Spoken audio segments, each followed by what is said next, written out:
Senate candidate hiding her own words from the primary because they're too controversial for the general election, threatening to sue to keep her opponent from quoting them. That's next, but first, get out your pitchforks and torches. Time for tonight's Worst Persons in the World. Brought to you by Red Scare Skin Ointment. If you're feeling a little creeping socialism in tender spots, use what Glenn uses. Red Scare Skin Ointment. Underwriting sponsor for Glenn Beck's I Have a Scheme speech on August 28th. Red Scare will not cure your hypochondria or paranoia. There may be nothing wrong with you. Do not apply to skin or body. Bronze tonight. Coincidence? I think not. Lonesome Rhodes does not like what Will Bunch said about his new university. What's the matter, you? Called him out by name today. First on Will's assertion that he's giving them what they want, what they're giving him what he wants, cash. I never have a problem stating to you I'm a businessman. I'm not doing this for my health. Believe me, I'm not doing. There's other things I can do that would be healthier than this. Tell me, show me. I'm sorry, Will Bunch. Show me exactly where our health care is in the Constitution. Show it to me. Where is it? I guess Medicare and Medicaid are also unconstitutional, Glenny.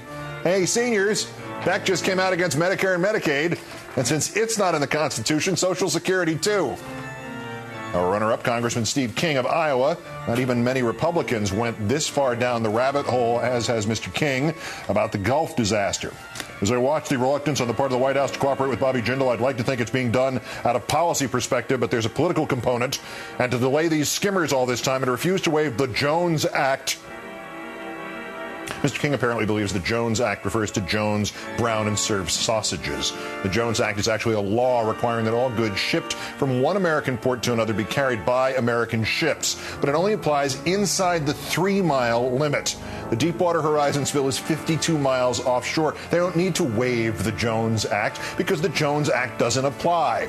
As of June 15th, the Coast Guard reported there were 15 foreign ships helping with the cleanup in the Gulf. An independent report last week counted 24 of them from 9 different countries. Congressman King is just making this crap up, as usual. And speaking of which, there's tonight's hands-down winner, Boss Limbaugh. And these quotes speak for themselves and for a diseased and failing mind. If Obama weren't black, he'd be a tour guide in Honolulu, or he'd be teaching Saul Alinsky constitutional law or lecturing on it in Chicago, said the college dropout Rush Limbaugh. He wouldn't have been voted president if he weren't black. Somebody asked me over the weekend, why does somebody earn a lot of money, have a lot of money? I said, it's because he's black. Said the guy who once said the media was conspiring to make out Donovan McNabb of the Eagles to be a better quarterback than he actually was because he was black. It, Limbaugh said, was Oprah, said the guy who doesn't have half Oprah Winfrey's talent or income. No, it can't be, he continued. Yes, it is. There's a lot of guilt out there to show we're not racist. We'll make this person wealthy and big and famous and so forth.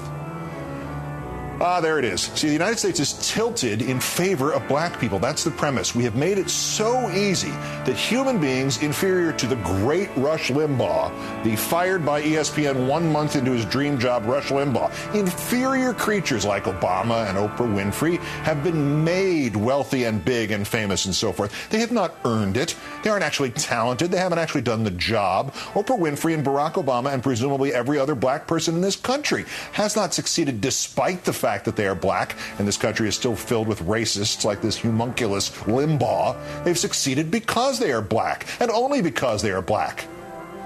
Well, you heard it. It's naked, ugly racism. It is the distillation of Rush Limbaugh's view of our country. And the only other thing I can say is, Oprah, please, crush this schmuck, huh? Rush Limbaugh, overt racist, today's worst person in the world.